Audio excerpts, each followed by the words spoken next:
have had a whirlwind of a past few days, and unless you are living under a rock, then you would have seen the assassination attempt on President Donald Trump, and you would have also seen how ridiculous the media coverage was of it. And some people are saying, with how skeptical we are being of the media, that they didn't want to make assumptions and then have to retract and edit, so they wanted to play it safe.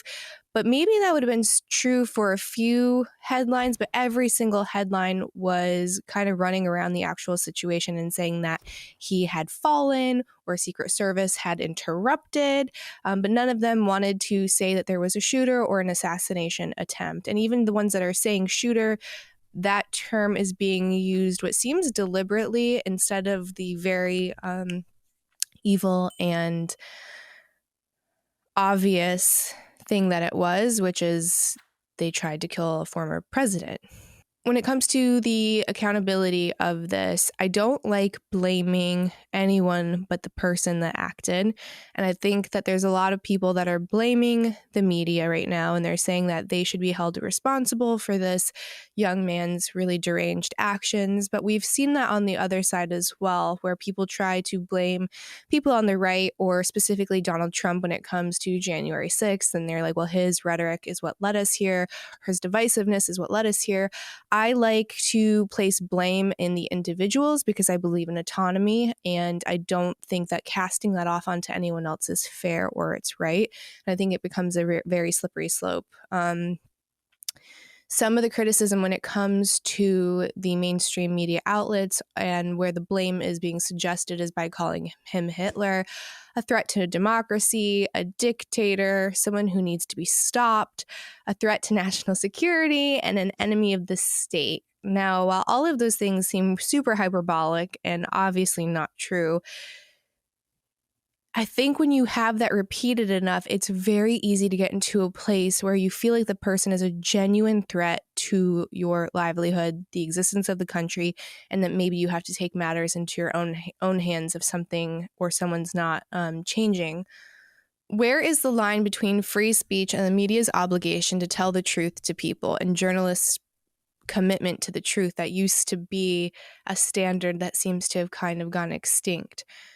I don't know. That is for much smarter people than myself to decide, but I think that the decentralization of information via Substack and individual journalism is going to solve that problem, until eventually I think you're going to start seeing these groups kind of hodgepodge together and then end up being the new legacy media, and then it'll probably get too big again and pop and get decentralized again. But the assassination attempt sure did seem to bring a lot of people that were on the fence into full-blown support for Donald Trump.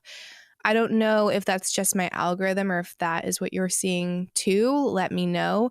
I saw Brett Weinstein make his post. I reposted it. I sent it around to a bunch of other people. I've been saying something very similar. I know a lot of people have had the same thought. It's unity is what matters right now, and anyone who's pushing divisiveness just needs to fuck off, because this is the problem right now, is this othering and thinking the other person is an existential threat to democracy in your life and your country. I think we need to come together. That ticket would have been awesome, but we know that Trump now picked his new VP, which is, I don't even know this person.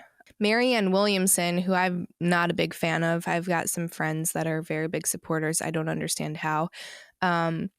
She tweeted, JD Vance is Trump's choice for VP. His views on women are particularly interesting.